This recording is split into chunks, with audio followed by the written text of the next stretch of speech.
Bonjour à toutes et tous, c'est le dernier numéro d'Espace Politique de cette première saison. Je vais revenir sur cette première année de mandat qui était très particulière pour moi mais comme pour tous les députés. Et ensuite j'évoquerai l'actualité politique et notamment le dépôt d'une proposition de loi qui vise à lutter contre les arnaques de l'enseignement supérieur privé lucratif. C'est parti.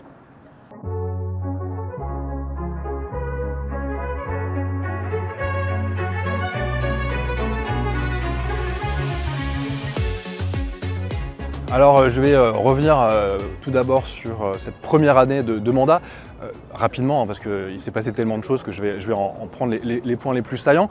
Bon, c'était évidemment un moment un peu étrange de se retrouver propulsé ici, y compris c'était sur la place du Palais Bourbon, on s'est retrouvé au lendemain de la victoire. Alors lorsque nous arrivons ici, place du Palais Bourbon pour l'installation le 9 juillet dernier, on découvre une assemblée qui est mise à sac par Emmanuel Macron, qui refuse de reconnaître le score, qui vole l'élection. Le nouveau Front Populaire devait gouverner, il aurait dû choisir un Premier ministre ou une Première ministre issue de ses rangs, mais il s'est entêté dans un non-choix, ça a duré tout l'été. C'était tellement pénible que nous on a appelé assez rapidement à cette destitution, il manquait à tous ses devoirs. Finalement, rappelez-vous, il faut se rappeler, parce que ça paraît tellement loin, il a nommé Michel Barnier à la tête du gouvernement, d'un gouvernement qui n'a même pas passé l'automne, qui a porté un ensemble de mesures austéritaires que nous avons combattues dans l'hémicycle pour un premier exercice budgétaire, pour ce qui me concerne. Donc j'ai découvert à quoi ça ressemble et c'était particulièrement sportif. Donc des coupes sombres dans les services publics, etc. Nous avons donc proposé plein de mesures du nouveau Front Populaire, par des amendements, etc., pour remettre à un moment donné la France d'équerre. On l'a fait par exemple pour la recherche et l'enseignement supérieur. Avec ma collègue Marie Messmer, nous étions co-chefs de file pour la discussion budgétaire. Hélas, malgré des magnifiques recettes que nous avions réussi à faire voter, ça n'a pas été confirmé. Donc toute la partie dépenses que nous aurions dû discuter pour soutenir l'effort sur la recherche et l'université, on n'a pas pu le faire. Donc ça a été un moment compliqué, c'était le moment où on a commencé à enclencher les motions de censure pour faire tomber ce gouvernement. Finalement, il est tombé, le gouvernement Barnier, avant Noël. Rappelez-vous, c'était la première fois que ça arrivait depuis 1962, donc c'était quand même assez historique. Et juste après, Macron, plutôt que de nommer une première ministre issue de nos rangs, on avait choisi de porter la candidature de Lucie Castet, il s'entête et là sort de son chapeau magique François Bayrou, qui attendait son heure depuis tellement longtemps, avec tout son sens des responsabilités et sa haute compétence. Donc il s'est porté, il a un peu forcé le destin auprès de Macron, ce n'était pas forcément son premier choix, mais néanmoins en tout cas il est nommé Premier ministre juste avant Noël et constitue un gouvernement de bric et de broc, encore plus branlant que le précédent et qui penche très à droite, voire carrément à l'extrême droite, sur le plan objectif et idéologique. Et depuis lors, depuis décembre, depuis janvier, on enchaîne les motions de censure, les lois les plus régressives du gouvernement, mais aussi issues du Sénat, qui est maintenant finalement la béquille du gouvernement pour faire passer ces lois régressives. Et c'est un désastre, c'est un saccage permanent. Parmi les lois qu'on a dû subir en hémicycle, qu'on a essayé de contrer avec les meilleurs arguments du monde. Il y a eu le PJL sur le narcotrafic, il y a eu toutes ces discussions terribles sur la restriction de l'immigration à Mayotte, toutes ces propositions de loi qui visent à rendre toujours plus sécuritaire la vie en société. C'était aussi ce projet de loi sur la simplification de la vie économique qui était absolument abominable sur le plan écologique, industriel, etc.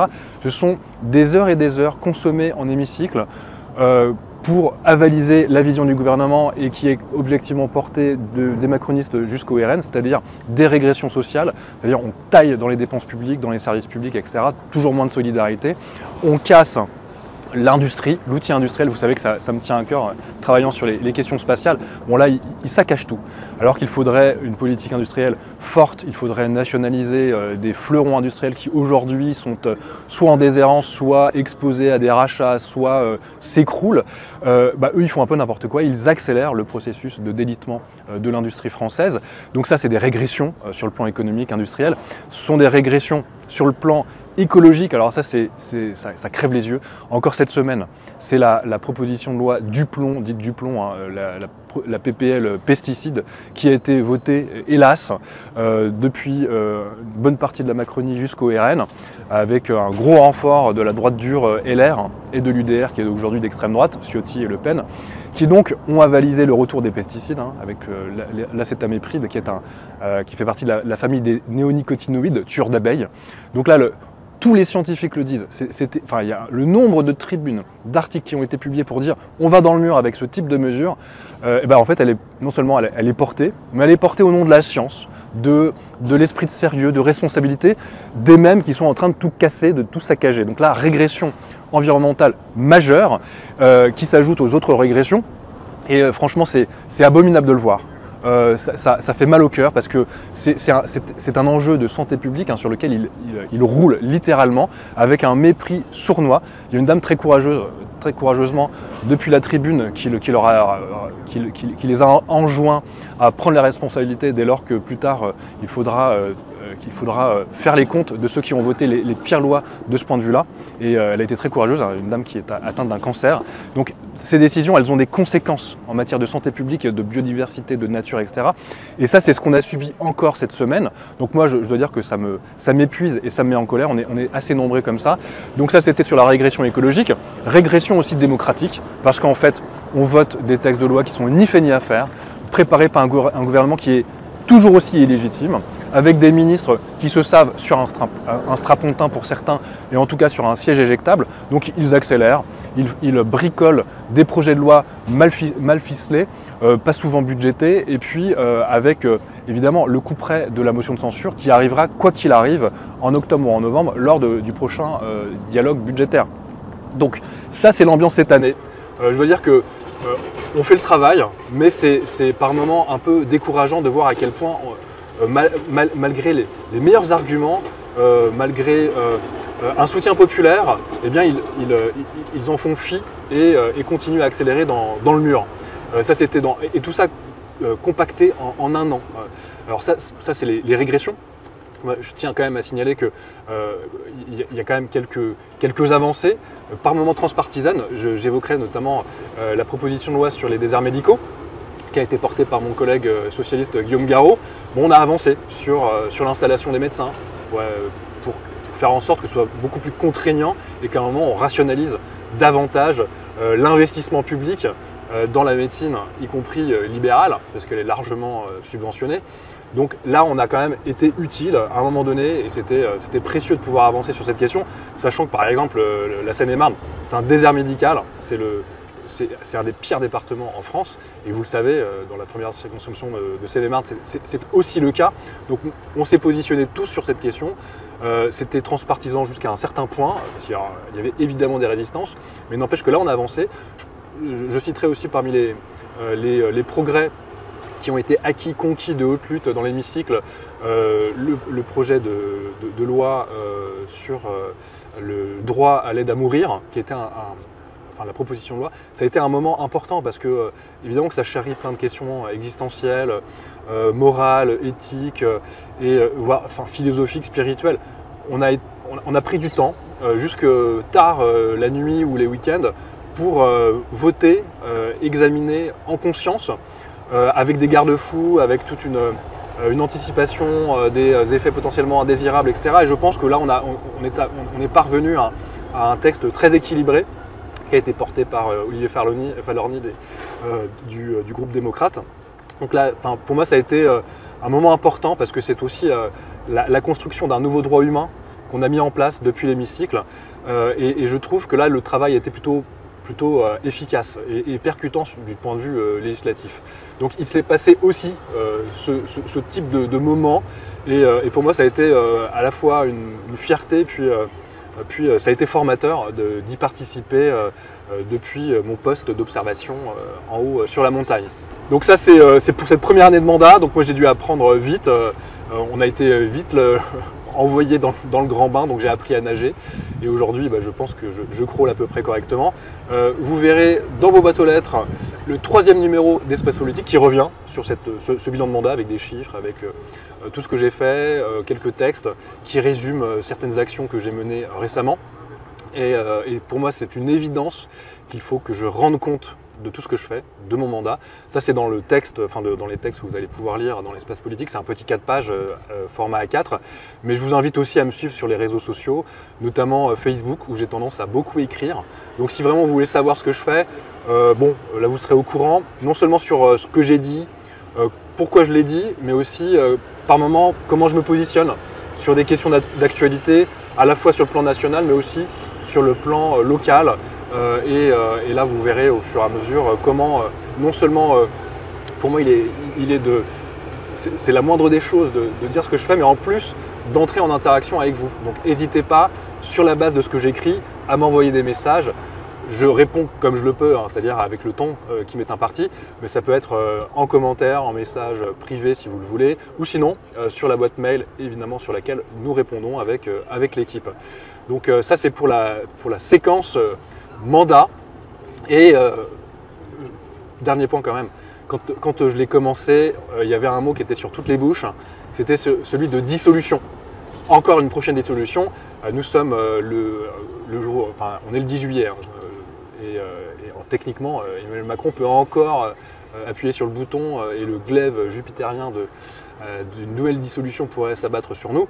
Pour l'instant, on ne sait absolument pas si ça sera le cas, mais néanmoins, quand on a été élu, c'était l'ambiance.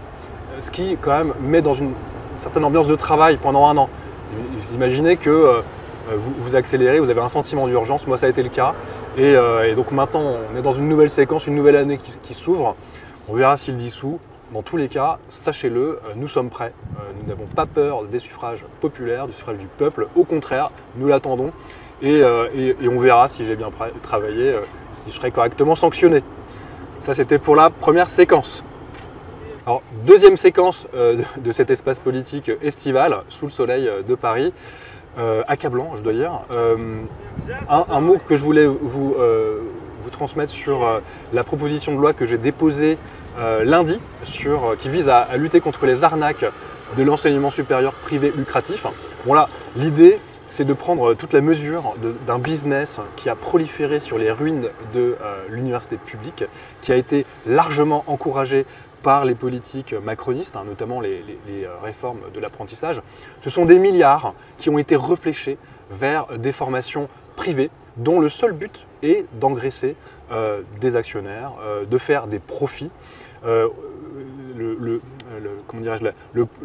doigt a été pointé sur Galileo, qui est un groupe, qui est une multinationale de ce secteur, qui se veut marchand.